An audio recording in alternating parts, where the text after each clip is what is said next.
إن الحمد لله نحمده ونستعينه ونستغفره ونعوذ بالله من شرور أنفسنا ومن سيئات أعمالنا من يهده الله فلا مضل له ومن يضلله فلا هادي له وأشهد أن لا إله إلا الله وحده لا شريك له وأشهد أن محمدًا عبده ورسوله أما بعد فإن خير الحديث كتاب الله وخير الهدي هدي محمد صلى الله عليه وسلم وشر الأمور محدثاتها وكل محدثة بدعة وكل بدعة ضلالة وكل ضلالة في النار فأعوذ بالله السميع العليم من الشيطان الرجيم بسم الله الرحمن الرحيم قاف والقرآن المجيد بل عجبوا أن جاءهم منذر منهم فقال الكافرون هذا شيء عجيب أإذا متنا وكنا ترابا ذلك رجع بعيد قد علمنا ما تنقص الأرض منهم وعندنا كتاب حفيظ بل كذبوا بالحق لما جاءهم فهم في أمر مريج يا أيها الذين آمنوا اتقوا الله حق تقاته ولا تموتن إلا وأنتم مسلمون يا أيها الناس اتقوا ربكم الذي خلقكم من نفس واحدة وخلق منها زوجها وبث منهما رجالا كثيرا ونساء واتقوا الله الذي تساءلون به والأرحام إن الله كان عليكم رقيبا يا أيها الذين آمنوا اتقوا الله وقولوا قولا سديدا يصلح لكم أعمالكم ويغفر لكم ذنوبكم ومن يطع الله ورسوله فقد فاز فوزا عظیما۔ ہر طرح کی تعریف اس اللہ رب العالمین کے لیے لائق اور زیبا ہے جو سارے جہان کا اکیلا خالق ہے، مالک ہے، حاکم ہے، رازق ہے۔ درود و سلام نازل ہوں اللہ کے تمام نبیوں پر، خصوصاً آخری نبی حضرت محمد مصطفیٰ صلی اللہ علیہ وسلم پر۔ محترم حاضرین، رمضان کا مہینہ شروع ہو چکا ہے۔ اللہ رب العالمین کے فضل اور توفیق سے کل ہم نے پہلی تراویح مکمل کی اور آج ہم سب کا پہلا روزہ ہے۔ اللہ تعالیٰ نے ہم سب کے اوپر ایک بار پھر اپنا فضل و کرم کیا ہے، نیکیاں کمانے کا موقع دیا ہے رمضان المبارک کا مہینہ بھیج کر۔ ہم اللہ سے دعا کرتے ہیں کہ اللہ رب العالمین جس طریقے سے ہماری زندگی میں ایک بار پھر ماہ مبارک بھیج کر ہمارے اوپر احسان کیا ہے، اللہ سے دعا ہے کہ اللہ تعالی ہمیں اس مہینے کی قدر کرنے کی اور زیادہ سے زیادہ نیکیاں کرنے کی توفیق عنایت فرمائے۔ محترم حاضرین، رمضان المبارک ہر سال آتا ہے، چلا جاتا ہے۔ بہت سارے لوگ یہ سمجھتے ہیں کہ رمضان کا پانا سعادت مندی ہے۔ یہ بات صحیح ہے، لیکن رمضان کا پانا ہر ایک کے لیے سعادت مندی نہیں ہے، کیونکہ رمضان کا فائدہ اصل وہی اٹھاتے ہیں جو اس میں نیکیاں کرتے ہیں۔ میں اپنے خطبے کی ابتدا اللہ کے رسول صلی اللہ علیہ وسلم کی اس حدیث سے کروں۔ مشہور حدیث ہے کہ اللہ کے نبی صلی اللہ علیہ وسلم ایک بار اپنے ممبر پر چڑھ رہے تھے، پہلے زینے پر، دوسرے زینے پر، تیسرے زینے پر قدم رکھتے ہوئے آمین آمین آمین کہا۔ اس میں ایک بات یہ ہے کہ حضرت جبریل آئے اور کہا کہ وہ شخص بڑا بدنصیب ہے، وہ نامراد ہے، وہ برباد ہو گیا، جس نے رمضان کا مبارک مہینہ تو پایا لیکن اپنے گناہوں کی بخشش نہیں کرا سکا۔ تو رمضان کا مہینہ پانا یہ سعادت مندی ہے، لیکن یہ سعادت مندی صرف انہی لوگوں کے لیے ہے جو رمضان میں نیک اعمال کرتے ہیں۔ اگر کوئی نیک عمل نہیں کرتا ہے تو یہ رمضان اس کے لیے سعادت مندی نہیں بلکہ اس شخص کے لیے بدبختی ہے، ناکامی ہے، نامرادی ہے، جو رمضان کے مہینے کو پا کر بھی اپنے آپ کو گناہوں سے پاک نہ کرا لے۔ اللہ کے نبی صلی اللہ علیہ وسلم کی ایک حدیث ہے کہ ایک جمعہ سے دوسرا جمعہ، ایک رمضان سے دوسرا رمضان، یہ آدمی کے، مسلمانوں کے گناہ کا کفارہ بن جاتے ہیں۔ پھر رمضان کا مہینہ آتے ہی یہ کہنا کہ وہ شخص بڑا بد نصیب ہے جو اپنے آپ کو گناہوں سے پاک نہیں کر سکا۔ معلوم یہ ہوا کہ رمضان کے مہینے میں اگر اس نے توبہ کر کے کبیرہ گناہوں سے اجتناب کر کے اپنے آپ کو جنت کا مستحق نہیں بنایا تو وہ بد نصیب ہے۔ یا اسی طریقے سے دوسروں کے حقوق دبا کر رکھا تھا، اب رمضان کا مہینہ آ گیا، ایک بار پھر اس کو زندگی میں اللہ نے موقع دیا کہ اپنے گناہوں سے توبہ کر لے، اپنے غلطیوں کی اصلاح کر لے، دوسروں کے حقوق ادا کر کے، دوسروں کا قرض ادا کر کے، دوسروں پر ظلم جو کیا ہے معافی مانگ کر کے اپنے آپ کو وہ جنت کا مستحق نہیں بنایا تو بد نصیب ہے۔ ہمارے سامنے بہت بڑی جماعت ہے مسلمانوں کی، مرد و خواتین ہمارے یہاں موجود ہیں۔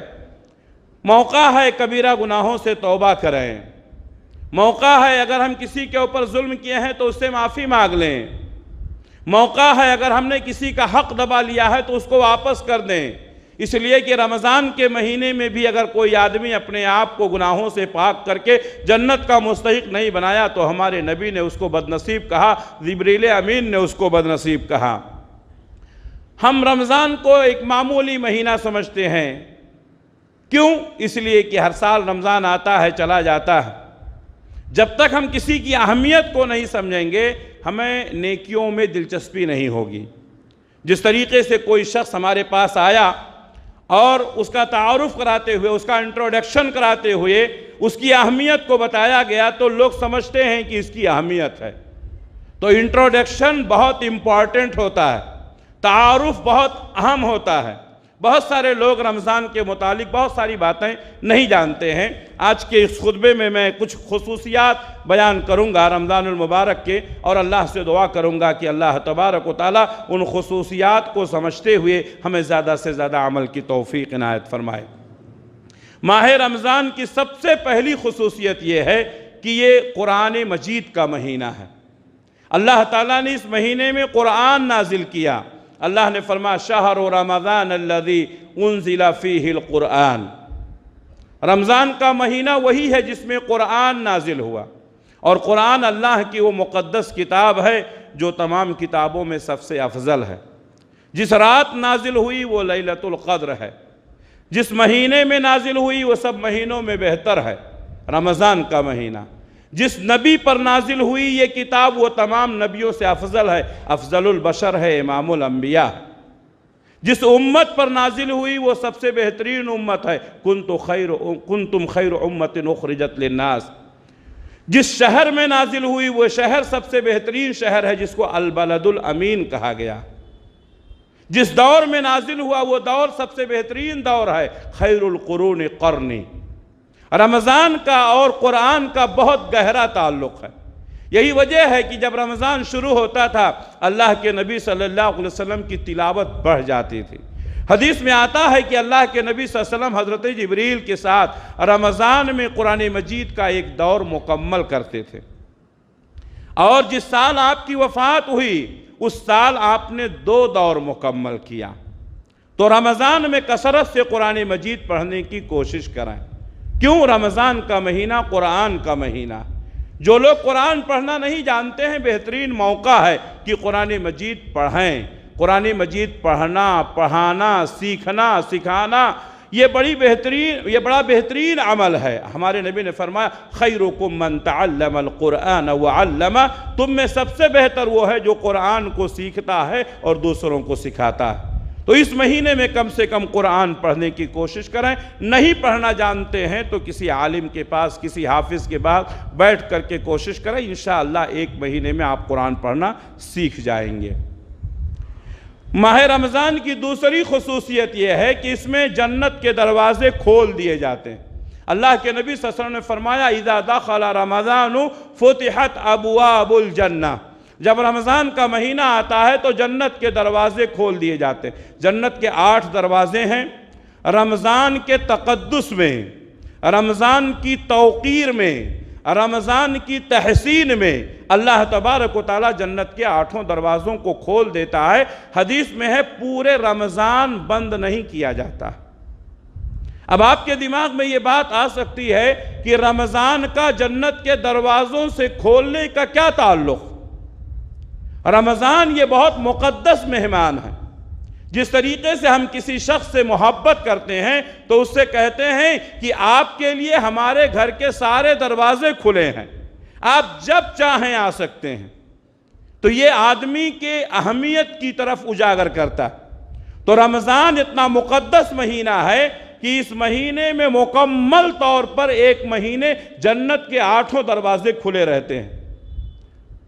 رمضان کی تیسری خصوصیت یہ ہے، اللہ کے نبی صلی اللہ علیہ وسلم نے فرمایا غلقت ابواب الجحیم، جہنم کے دروازے بند کر دیے جاتے ہیں۔ یہ بھی رمضان کے تقدس میں ہے۔ کیوں؟ اس لیے کہ جہنم کے دروازے کھول کر کے، بند کر کے اللہ تبارک و تعالی رمضان کے تقدس کو دوبالا کرتا ہے۔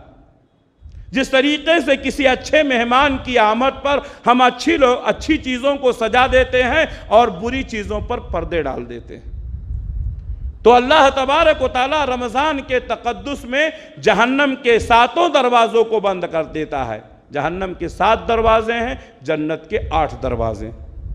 اسی طریقے سے رمضان کی چوتھی خصوصیت یہ ہے کہ اللہ تبارک و تعالیٰ اس مہینے میں شیاطین کو قید کر دیتا ہے۔ وَسُلْسِلَةِ الشَّيَاطِينَ، شیاطین کو قید کر دیا جاتا ہے۔ اب آپ کے دماغ میں یہ بات آ سکتی ہو کہ بھائی جب شیاطین قید کر دیے جاتے ہیں تو یہ جو غلطیاں ہوتی ہیں، یہ گناہ ہوتے ہیں، یہ بہت سارے لوگ شیطانی صفت ہوتے ہیں، بہت سارے لوگ شیطانی صفت ہوتے ہیں، ان کو شیطان کی ضرورت نہیں ہوتی ہے، وہ خود شیطان ہوتے ہیں۔ جو انسان شیطان کی پیروی کرتا ہو، جو انسان شیطان کو اپنا ساتھی بنا لیا ہو، جو انسان دنوں رات شیطان کے کہنے پر عمل کرتا ہو، اللہ تبارک و تعالیٰ اس کے دلوں کو موٹا کر دیتے ہیں۔ رمضان کے مہینے میں شیاطین قید کر دیے گئے، پھر بھی اگر کوئی غلط حرکتیں کر رہا ہے، گناہ کا کام کر رہا ہے، تو اس کو سمجھ لینا چاہیے کہ اس کے دل میں خود شیطان بیٹھا ہوا، وہ خود شیطانی عمل کر رہا ہے۔ اس لیے کہ 11 مہینے شیطان نے اس کو اتنا ٹرینڈ کر دیا تھا، اتنا متحمس اور سرگرم کر دیا تھا کہ 1 مہینے شیطان کی ضرورت نہیں ہے، یہ انسان خود شیطانی کام کرتا۔ تو اگر ہمارے درمیان کوئی ایسا ہے جو رمضان کے مہینے میں بھی شیطانی حرکتیں کرتا ہے، تو اس کو توبہ کر کے شیطان سے اپنی جان چھڑانی چاہیے، اپنے آپ کو دور کرنا چاہیے۔ ماہ رمضان کی 5ویں خصوصیت یہ ہے کہ اس مہینے میں اگر کوئی شخص عمرہ کرتا ہے تو اللہ تبارک و تعالیٰ اس کو حج کا ثواب دیتے ہیں۔ اللہ کے نبی صلی اللہ علیہ وسلم نے حج کیا۔ آپ نے ایک انصاری خاتون سے کہا کہ تم نے حج میرے ساتھ کیوں نہیں کیا؟ تو وہ انصاری خاتون نے کہا کہ اے اللہ کے رسول، ہمارے پاس سواری نہیں تھی، اس لیے ہم آپ کے ساتھ حج نہیں کر سکے۔ تو ہمارے نبی نے فرمایا جب رمضان آئے گا تو رمضان میں عمرہ کر لینا، اس لیے کہ رمضان میں عمرہ کرنے سے حج کا ثواب ملتا۔ لاکھوں معتمرین دنیا کے مختلف گوشے سے مکہ مکرمہ پہنچ چکے ہیں عمرے کی ادائیگی کے لیے۔ ہم ایسے موقع پر اللہ سے دعا کرتے ہیں کہ اللہ تبارک و تعالیٰ ان تمام کو عمرہ کرنے کی جو فضیلت ہے، حج کی فضیلت، حج کے برابر ثواب ملنا، اللہ تبارک و تعالیٰ ان تمام کو اس ثواب سے اللہ تبارک و تعالیٰ فیض یاب فرمائے اور صحت و سلامتی کے ساتھ عمرے کی ادائیگی کے بعد ان کے گھروں کو واپس کر دے۔ ہمیں کوشش کرنی چاہیے کہ رمضان میں عمرہ کریں۔ ایک حدیث میں اللہ کے نبی صلی اللہ علیہ وسلم نے فرمایا کہ رمضان میں عمرہ کرنا حج کا ثواب تو ہے ہی، آپ نے فرمایا رمضان میں عمرہ کرنا میرے ساتھ حج کرنے کے برابر ہے، یعنی گویا کہ ہم اللہ کے نبی کے ساتھ حج کر رہے ہیں۔ تو رمضان میں عمرہ کرنے کی کوشش کرنی چاہیے۔ بہت سارے لوگوں کو دیکھا گیا ہے کہ کہتے ہیں رمضان میں ہم کوئی کام نہیں کرتے ہیں، کوئی کام نہیں کرتے ہیں اس کا مطلب سوتے ہیں۔ بہت سارے لوگ سو کر روزہ رکھتے ہیں، فجر کی نماز کے بعد سوتے ہیں تو ظہر میں اٹھتے ہیں، ظہر کے بعد ظہر سے عصر تک کچھ کاروبار کرتے ہیں یا قرآن وغیرہ کی تلاوت کرتے ہیں، اور عصر کے بعد افطاری کی تیاریوں میں لگ جاتے ہیں، یعنی پورا دن کوئی کام نہیں کرتے ہیں، بیکاری کی زندگی گزارتے ہیں۔ یہ بیکاری کی زندگی، سو کر روزہ رکھنا یہ صحیح نہیں ہے۔ حدیث میں جہاں اللہ کے نبی صلی اللہ علیہ وسلم نے یہ فرمایا کہ جنت کے دروازے کھول دیے جاتے ہیں، اسی طریقے سے ایک حدیث میں ہے فتحت فیہ ابواب السماء، اس مہینے میں آسمان کے دروازے کھول دیے جاتے ہیں، اور آسمان کے دروازے کھول دیے جانے کا مطلب یہ ہے کہ روزیوں کی برکتیں ہوتی ہیں، اللہ کی برکتوں کا نزول ہوتا ہے، اللہ کی رحمتوں کا نزول ہوتا ہے۔ اس لیے رمضان کے مہینے میں روزی روٹی کے لیے کوشش کرنی چاہیے۔ آج بہت سارے مسلمان سو کر کے روزہ گزارتے ہیں اور کہتے ہیں بھئی رمضان میں محنت کرنا نہیں ہوتا۔ تاریخ اٹھا کر دیکھو، صحابہ کرام نے رمضان کے مہینے میں کفار و مشرکین سے جنگ کی ہے، اور مسلمانوں کی سب سے پہلی جنگ جس کو ہم غزوہ بدر کہتے ہیں رمضان ہی میں ہوئی۔ ہم روزہ رکھ کر کے تجارت نہیں کر سکتے ہیں، ہم روزہ رکھ کے کاروبار نہیں کر سکتے ہیں۔ صحابہ کرام نے روزہ رکھ کر کے کفار و مشرکین سے جنگ کی ہے۔ تو یہ مہینہ برکتوں کا مہینہ ہے، یہ مہینہ روزیوں میں اضافے کا مہینہ ہے۔ اس لیے نماز کے وقت نماز پڑھیں، اللہ سے دعا کریں، روزی کے لیے کوشش کریں۔ اس مہینے میں مومن کی روزی بڑھا دی جاتی ہے۔ اس لیے آپ دیکھیں گے کہ وہ لوگ جو عام دنوں میں قسم پرسی کی زندگی گزارتے ہیں، جن کے لیے کھانا بڑی مشکل سے میسر ہوتا ہے، اللہ تبارک و تعالیٰ اس میں ان کو بھی روزیاں دے دیتا ہے۔ تو سو کر بیکاری کی زندگی نہ گزاریں، بلکہ رمضان میں محنت کر کے روزی کمانے کی کوشش کریں۔ اسی طریقے سے یہ مہینہ جہنم سے آزادی کا مہینہ ہے۔ اس کی ساتویں خصوصیت یہ ہے کہ یہ جہنم سے آزادی کا مہینہ ہے۔ اللہ کے نبی صلی اللہ علیہ وسلم فرماتے ہیں کہ ہر روز افطاری کے وقت میں اللہ تبارک و تعالی جہنم سے بہت سارے لوگوں کو آزاد کرتا ہے، اور آپ نے فرمایا دن میں بھی کرتا ہے، رات میں بھی کرتا ہے۔ جہنم سے آزاد کرتا ہے، اس کا کیا مطلب؟ اگر ہمارے گناہوں نے ہم کو جہنمی بنا دیا تھا تو یہ رمضان کی برکت ہے، رمضان کے نیکیوں کی برکت ہے کہ اللہ تبارک و تعالی ہمارے ناموں کو جہنمیوں کی لسٹ سے کاٹ کر کے جنتیوں کی لسٹ میں داخل کر دیتا ہے۔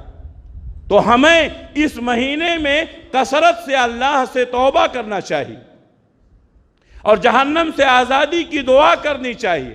اللہ کے نبی صلی اللہ علیہ وسلم فرماتے ہیں کہ جب کوئی انسان 3 مرتبہ اللہ سے جنت کا سوال کرتا ہے اور 3 مرتبہ جہنم سے اللہ کی پناہ طلب کرتا ہے تو جنت خود کہتی ہے اللہ اس کو جنتی بنا دے، جہنم خود کہتی ہے اللہ اس کو جہنم سے آزاد کر دے۔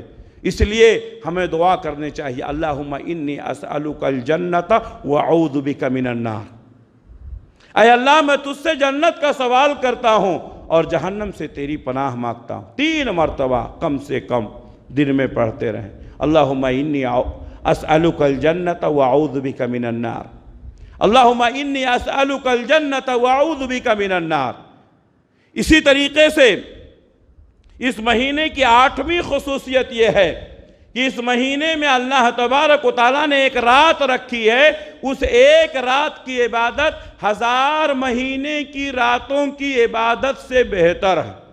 اب میں آپ کو بتاؤں، اس سے پہلے جو امتیں گزری ہیں ان کی عمریں بہت زیادہ ہوتی تھیں، 500 سال، 700 سال، 1000 سال، 1100 سال، اور ہماری عمریں بہت کم ہیں۔ اللہ کے نبی صلی اللہ علیہ وسلم کی صحیح حدیث ہے کہ میری امت کی عمریں 60 اور 70 کے بیچ میں ہیں۔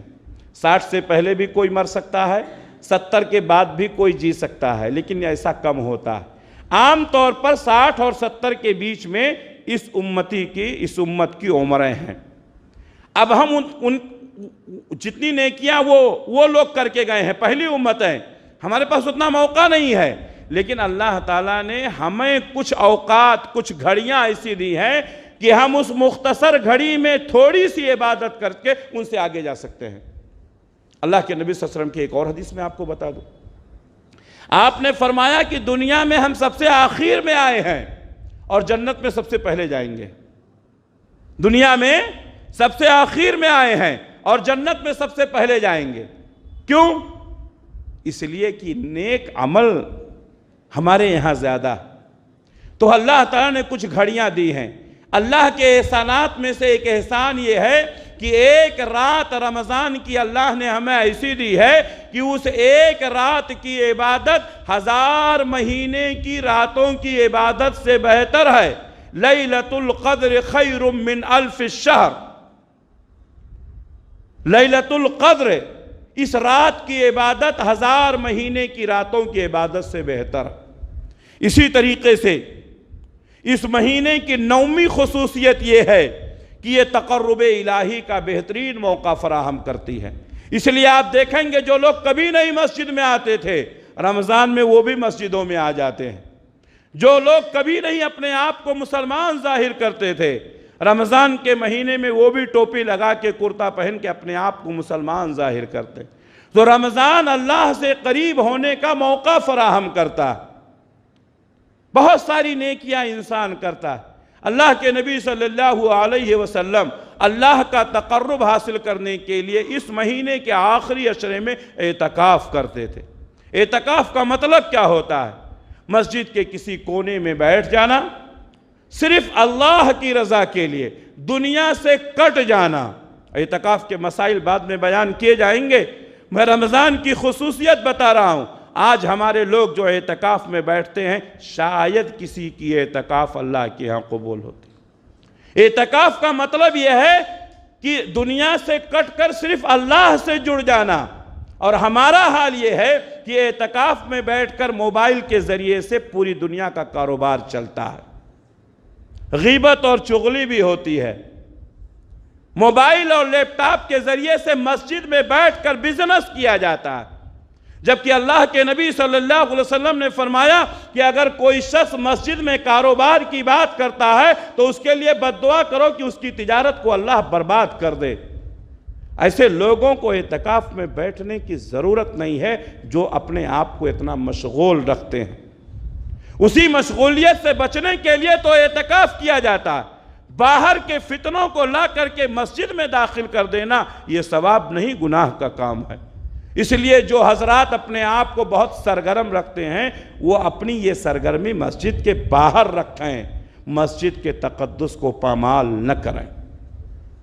اسی طریقے سے رمضان کی 10ویں خصوصیت یہ ہے، اللہ کے نبی صلی اللہ علیہ وسلم نے فرمایا کہ اللہ تعالی ہر مومن بندے کی ایک دعا ضرور قبول کرتا ہے، لہو دعوت مستجابت، ایک دعا ضرور قبول کرتا ہے رات اور دن میں۔ اگر ہم کو 30 یا 29 رمضان مل گئے اور اللہ تعالیٰ نے ہماری ایک دعا روز قبول کر لی تو ہم 30 دعائیں قبول کرا سکتے ہیں۔ یہ اتھینٹک ہے، مدلل ہے، صحیح حدیث ہے۔ دعوت مستجابت، ایک دعا اس کی ضرور قبول ہوگی، گارنٹی ہے، ہمارے نبی نے گارنٹی دیا ہے۔ اور وہ دعا کے اوقات آپ کبھی بھی کر سکتے ہیں، لیکن خصوصاً افطاری کے وقت جب آدمی افطار کے لیے بیٹھتا ہے تو اس وقت اللہ تعالیٰ اپنے بندوں کو جہنم سے آزاد کرتا ہے۔ اس وقت اگر ہم دعا کریں گے تو دعا کی قبولیت کے امکان زیادہ ہیں۔ ہم 29 دن میں 29 اور 30 دن میں 30 دعائیں قبول کرا سکتے ہیں۔ لیکن ہمارا حال یہ ہے کہ ہم ہاتھ اٹھانا توہین سمجھتے ہیں، ہم اللہ کے سامنے ہاتھ پھیلانا توہین سمجھتے ہیں۔ اور کیوں نہ سمجھیں، جو لوگوں کے سامنے ہاتھ پھیلاتا ہے اللہ تعالیٰ اس کو اپنے سامنے ہاتھ پھیلانے کی توفیق چھین لیتا ہے۔ آج مسلمانوں کی حالت یہ ہے کہ آج دوسروں کے سامنے ہاتھ پھیلانے لگے، جو چیزیں اللہ سے مانگنی چاہیے انسانوں سے مانگ رہے ہیں۔ آج ہماری حالت یہ ہے، اس لیے اللہ تعالیٰ نے سجدے کی بھی توفیق چھین لی اور ہاتھ اٹھانے کی بھی توفیق چھین لی۔ میرے بھائیوں، یہ مقدس مہینہ ہے، زیادہ سے زیادہ اللہ سے دعائیں کریں، اپنے ہاتھوں کو اٹھائیں، روئیں، گڑ گڑائیں، اللہ سے معافی مانگیں۔ اللہ تعالیٰ ہمارے اوپر ضرور رحم کرے گا، اللہ تعالیٰ ہماری دعائیں ضرور قبول کرے گا۔ یہ حدیث صحیح سند کے ساتھ ہے کہ روزانہ اس کی ایک دعا ضرور قبول ہوتی ہے۔ دعوت مستجابت کا مطلب یہ ہے کہ اس کی دعا ضرور قبول ہوگی، اس لیے دعا کرنے کی عادت ڈالیں۔ بہت ساری باتیں ہیں، لیکن رمضان کے خصوصیات کے تعلق سے یہ میں نے 10 باتیں بیان کی ہیں۔ تلک عشرۃ کاملہ۔ اس مہینے میں ہم کو کرنا کیا ہے؟ اس مہینے میں کرنے کا جو سب سے اہم کام ہے وہ روزہ ہے۔ اللہ تبارک و تعالیٰ نے فرمایا فَمَنْ شَهِدَ مِنْكُمُ الشَّهْرَ فَلْيَصُمْهُ، جس کو یہ مہینہ مل گیا اس کو چاہیے کہ وہ روزہ رکھے، اللہ کا حکم ہے۔ اللہ کے نبی صلی اللہ علیہ وسلم نے فرمایا کہ اسلام کی بنیاد 5 چیزوں پر ہے، جس میں سے ایک ہے رمضان کے روزے رکھنا۔ اسی طرح اللہ نے فرمایا یا ایھا الذین آمنوا کتب علیکم الصیام، اے ایمان والو تمہارے اوپر روزہ فرض ہے۔ تو روزہ فرض ہے، اگر کوئی شخص روزے کی فرضیت کا انکار کرتا ہے تو وہ کافر ہے۔ اگر کوئی شخص روزے کی فرضیت کا انکار کرتا ہے تو وہ کافر ہے۔ سستی، مستی، کاہلی کی وجہ سے چھوڑتا ہے تو وہ فاسق اور فاجر ہے۔ بہت سارے لوگوں کو دیکھا گیا ہے، ہٹے کٹے جوان، لیکن رمضان کا روزہ نہیں رکھتے ہیں، پردے کے پیچھے چھپ کر کھاتے ہیں، سگریٹ پیتے ہیں، پانی پیتے ہیں، عورتیں برقع پہن کر کے مارکیٹ میں کھاتے رہتی ہیں، چلتی رہتی ہیں۔ آپ کس کو دھوکہ دے رہے ہیں؟ اللہ کو دھوکہ دے رہے ہیں۔ تو کچھ لوگ تو وہ ہیں جو سرے عام کھاتے ہیں، اور کچھ لوگ وہ ہیں جو لوگوں کے سامنے تو منہ بنائے رہتے ہیں کہ ہم روزے دار ہیں، لیکن گھروں میں چھپ کر کھاتے ہیں، پردوں کے پیچھے چھپ کر کھاتے ہیں، دونوں گنہگار ہیں۔ میں آپ کو بتاؤں، بہت سارے لوگ سوچتے ہوں گے روزہ نہیں رکھیں گے تو کیا ہوگا، میں آپ کو بتاؤں کیا ہوگا۔ اللہ کے نبی صلی اللہ علیہ وسلم کی ایک حدیث ہے، میرے پاس 2 فرشتے آئے اور مجھے ایک گھاٹی میں ایک پہاڑی پر لے گئے اور کہا کہ اس پر چڑھو۔ وہ بڑی تکلیف دہ گھاٹی تھی، پہاڑی پر چڑھنا بڑا مشکل تھا۔ ہمارے نبی کہتے ہیں میں نے کہا میں نہیں چڑھ سکتا ہوں، تو ان دونوں فرشتوں نے کہا ہم اس کو آپ کے لیے آسان کر دیں گے۔ چنانچہ فرشتوں نے نبی کو سہارا دیا اور آپ پہاڑ کی چوٹی پر پہنچ گئے۔ جب پہاڑ کی چوٹی پر پہنچے تو آپ نے ایک منظر دیکھا جو بہت بھیانک تھا۔ جو لوگ روزہ نہیں رکھتے ہیں، مرد اور خواتین، وہ اس واقعے کو غور سے سنیں۔ ہمارے نبی نے بڑا بھیانک منظر دیکھا۔ وہ منظر کیا تھا کہ کچھ لوگوں کو الٹا لٹکا دیا گیا تھا۔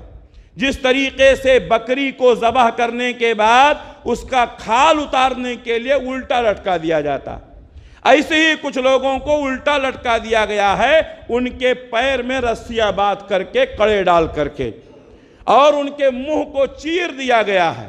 ان کے منہ سے خون بہ رہا ہے، مرد بھی ہیں، عورتیں بھی ہیں، چیخ رہے ہیں، چلا رہے ہیں۔ ہمارے نبی نے اپنے دونوں ساتھیوں سے، فرشتوں سے پوچھا یہ کون لوگ ہیں؟ اتنی بھیانک سزا دی جا رہی ہے، ان کے منہ چیر دیے گئے ہیں، منہ سے خون بہ رہا ہے، چیخ رہے ہیں، چلا رہے ہیں۔ فرشتوں نے کہا کہ اے اللہ کے رسول، یہ آپ کی امت کے وہ مرد و خواتین ہیں جو رمضان کے مہینے میں روزہ نہیں رکھتے تھے، رمضان کے مہینے میں کھاتے پیتے تھے۔ میرے بھائیوں، میری بہنوں، آپ لوگوں کو دھوکہ دے سکتے ہیں، اللہ کو نہیں دے سکتے ہیں۔ اللہ تبارک و تعالیٰ دن کے اجالے میں بھی دیکھتا ہے، رات کے اندھیرے میں بھی دیکھتا ہے، وہ سینے میں پیدا ہونے والی دھڑکنوں کو بھی جانتا ہے۔ انہ علیم بذات الصدور۔ اللہ کو دھوکہ دینے کی کوشش نہ کرو۔ اسی طریقے سے اس مہینے میں دوسرا کام جو ہم کو کرنا ہے، قیام اللیل کرنا ہے، تراویح کی نماز پڑھنی ہے، اور یہ روزہ، یہ تراویح آدمی کے گناہوں کا کفارہ بن جاتے ہیں۔ صحیح بخاری کی حدیث ہے، ہمارے نبی نے فرمایا من صام رمضان ایمانا واحتسابا غفر له ما تقدم من ذنبه۔ جو شخص رمضان کے مہینے کا روزہ رکھتا ہے اللہ اس کے گناہوں کو معاف کر دیتا۔ ومن قام رمضان ایمانا واحتسابا غفر له ما تقدم من ذنبه۔ جو شخص رمضان کے مہینے میں قیام کرتا ہے اللہ تعالیٰ اس کے گناہوں کو معاف کر دیتا ہے۔ میرے بھائیوں، بہت سارے لوگ، معاف کیجئے گا، پوچھتے ہیں، فون کرتے ہیں تراویح کتنے بجے ہے؟ میں کہتا ہوں بھی تراویح کیوں پوچھ رہے ہو؟ پوچھو عشاء کتنے بجے ہے؟ لوگوں کو عجیب لگتا ہے۔ آپ کو بتاؤں تراویح سنت ہے، نفل ہے، عشاء کی نماز فرض ہے۔ کتنے بدنصیب ہیں جو عشاء کی نماز جماعت سے نہیں پڑھتے ہیں، تراویح کا اہتمام کرتے ہیں۔ میں یہ نہیں کہتا ہوں تراویح نہ پڑھو، میں نے حدیث بیان کی، ہمارے نبی نے فرمایا جو شخص قیام کرتا ہے ایمان کی حالت میں ثواب کی نیت سے اللہ اس کے گناہوں کو معاف کر دیتا ہے۔ لیکن نفل کو فرض سے زیادہ اہمیت دینا یہ غلط ہے، یہ غلط ہے۔ آپ عشاء کی نماز جماعت سے نہیں پڑھتے ہیں اور تراویح میں جماعت میں آتے ہیں، یہ غلط ہے۔ عشاء کی نماز جماعت کے ساتھ پڑھیے، اس کے بعد تراویح بھی پڑھیے۔ بہت سی خواتین بھی فون کرتی ہیں، لوگ بھی فون کرتے ہیں کہ تراویح کتنے بجے ہے؟ میں بولا یہ پوچھو عشاء کتنے بجے ہے؟ عشاء کے بعد تراویح ہے، عشاء 8:30 بجے ہے، عشاء کی نماز پڑھو، اس کے بعد تراویح پڑھو۔ تو بہت سارے لوگ یہ غلطیاں کرتے ہیں، ہمیں چاہیے کہ اس غلطی کی اصلاح کریں۔ تو اس مہینے میں روزے رکھنے ہیں، اس مہینے میں قیام اللیل کرنا ہے، اور اس مہینے میں تیسری چیز جو ہم کو کرنی ہے سخاوت اور فیاضی۔ حدیث میں آتا ہے کہ اللہ کے نبی صلی اللہ علیہ وسلم کی سخاوت اور فیاضی جب رمضان کا مہینہ شروع ہوتا تھا تو تیز و تند ہوا سے بھی زیادہ ہو جاتی تھی۔ آپ سخاوت اور فیاضی کیا دریا بہاتے تھے۔ آپ صلی اللہ علیہ وسلم غریبوں کی مدد کرنا، یتیموں کی مدد کرنا، بیواؤں کی مدد کرنا، مسکینوں کی مدد کرنا، کمزوروں کی مدد کرنا، لاچاروں کی مدد کرنا، مریضوں کی مدد کرنا، یہ اللہ کے نبی صلی اللہ علیہ وسلم کا شیوا تھا، یہ آپ کا طریقہ تھا۔ یہ مہینہ سخاوت اور فیاضی کا مہینہ ہے۔ آپ کے اپنے رشتہ داروں میں، آپ کے اپنے دوستوں میں، آپ کے اپنے قرب و جوار میں، آپ کے اپنے محلے میں بہت سارے لوگ ہوں گے، غریب ہوں گے، یتیم ہوں گے، مسکین ہوں گے، بہت ساری بیوائیں ہوں گی، بہت سارے لوگ ہوں گے جو ضرورت مند ہوں گے۔ رمضان کے اس مبارک مہینے میں ان کی آپ مدد کریں، مدد کریں۔ یہ اللہ کا حکم ہے، یہ اللہ کے نبی صلی اللہ علیہ وسلم کا حکم ہے، یہ نبی کا طریقہ ہے۔ تو یہ سخاوت اور فیاضی کا مہینہ بڑا بہترین موقع ہے نیکیاں کمانے کا۔ بہت سارے ہمارے سفراء ملک کے مختلف حصوں سے آئے ہیں، لوگ ان کو حقارت کی نگاہ سے دیکھتے ہیں۔ میرے بھائیوں، آپ یہ غلطی ہرگز نہ کریں۔ یہ اللہ کے مہمان ہیں جو مدرسوں کے چندوں کے لیے آئے ہیں، جو جامعات کے تعاون کے لیے آئے ہیں۔ یہ آپ کے محتاج نہیں ہیں، یہ اپنے لیے نہیں مانگ رہے ہیں، یہ اللہ کے گھر کے لیے، دین کے قلعوں کے لیے۔ جب تک یہ مدارس ہیں، جب تک یہ جامعات ہیں، ان مدارس اور جامعات سے نکلنے والے آپ کے ممبر کو اور آپ کے مصلے کو سنبھالنے والے ہیں۔ جس دن یہ مدرسے بند ہو جائیں گے، جس دن یہ جامعات بند ہو جائیں گے، کوئی آپ کے مصلے کو اور ممبر کو سنبھالنے والا نہیں ہوگا۔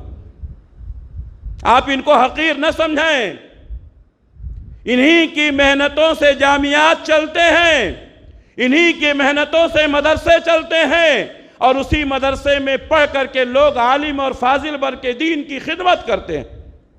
بہت سارے لوگ باہر سے آنے والے سفراء کو حقارت کی نگاہ سے دیکھتے ہیں۔ آپ توبہ کریں، آپ توبہ کریں۔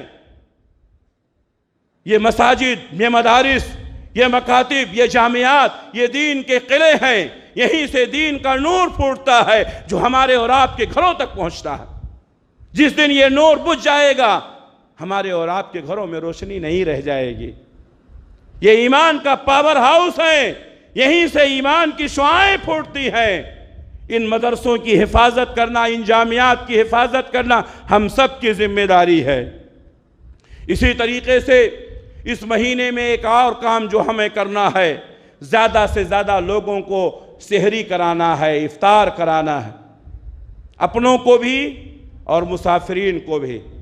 بہت سارے مسافر ہیں، اپنے گھروں سے دور ہیں، آپ ان کے لیے سحری کا انتظام کریں، آپ ان کے لیے کھانے کا انتظام کریں۔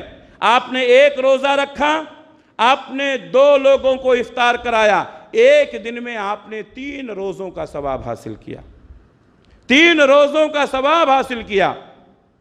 میں یہ نہیں کہتا ہوں کہ آپ بہت سارے لوگوں کو کھانا کھلائیں، لیکن کم سے کم ایک آدمی کو تو آپ کھلا سکتے ہیں نا۔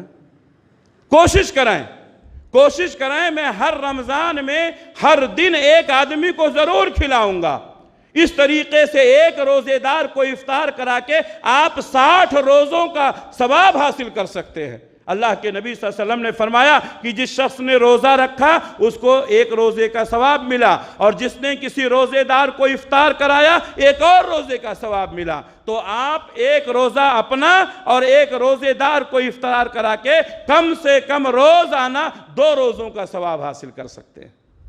اور بھی بہت سارے کام ہیں جو اس مہینے میں کرنے ہیں، جو انشاءاللہ اگلے دروس میں بتائے جائیں گے۔ جمعہ کا مختصر وقت اس بات کا متحمل نہیں ہے کہ اور زیادہ گفتگو کی جائے۔ اللہ سے دعا ہے کہ اللہ رب العالمین اس مہینے میں ہمیں کثرت سے نیکیاں کرنے کی توفیق عنایت فرمائے۔ اللہ اس مہینے کو ہمارے لیے سعادت مندی کا ذریعہ بنائے۔ بہت سارے ہمارے ساتھی جو ہمارے صفوں میں پچھلے سال تھے، آج وہ ہمارے درمیان نہیں ہیں، اللہ ان کی مغفرت فرمائے۔ جن کے عزیز ان سے جدا ہو چکے ہیں، اللہ ان کو صبر نصیب فرمائے۔ جو لوگ بیمار ہیں رمضان کے اس مہینے میں ہمارے ساتھ نہیں آ سکتے ہیں، اللہ تبارک و تعالیٰ ان کو شفائے کاملہ عاجلہ مستمرہ دائمہ نصیب فرمائے۔ جو لوگ قرض دار ہیں، اللہ سے دعا ہے کہ اللہ تبارک و تعالیٰ ان کے قرضے کو ختم کرنے کی کوئی سبیل پیدا فرما دے۔ اے اللہ ہم سب کے اوپر رحم و کرم فرما دے۔ اے اللہ اس مہینے کی برکت سے ہم سب کو مالا مال کر دے مولا۔ اے اللہ تو اپنا محتاج بنا، تیرے محتاجوں کا محتاج نہ بنا مولا۔ اے اللہ ہمارے گھروں میں برکت دے دے، ہماری دکانوں میں برکت دے دے، کمپنیوں اور کارخانوں میں برکت دے دے۔ اے اللہ ہماری زندگیوں میں برکت دے دے۔ اے اللہ ہم سب کو نیکیاں کرنے کی توفیق عنایت فرما۔ اے اللہ ہماری پریشانیوں کو دور فرما دے۔ اے اللہ ہماری نیکیوں کو قبول فرما لے۔ اے اللہ تو نے ہمارے اوپر احسان کیا، ہمیں پھر ایک بار رمضان کا مہینہ دیا۔ اے اللہ تو ہمارے اوپر اور احسان کر دے، ہمیں نیکیوں کی توفیق بھی دے دے مولا۔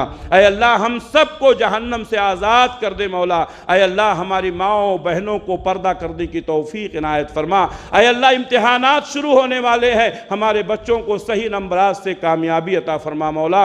اے اللہ دنیا اور آخرت میں عزت اور کامرانی نصیب فرما مولا۔ اے اللہ ہم سب کو تیرے دین کی خدمت کرنے والا بنا دے مولا۔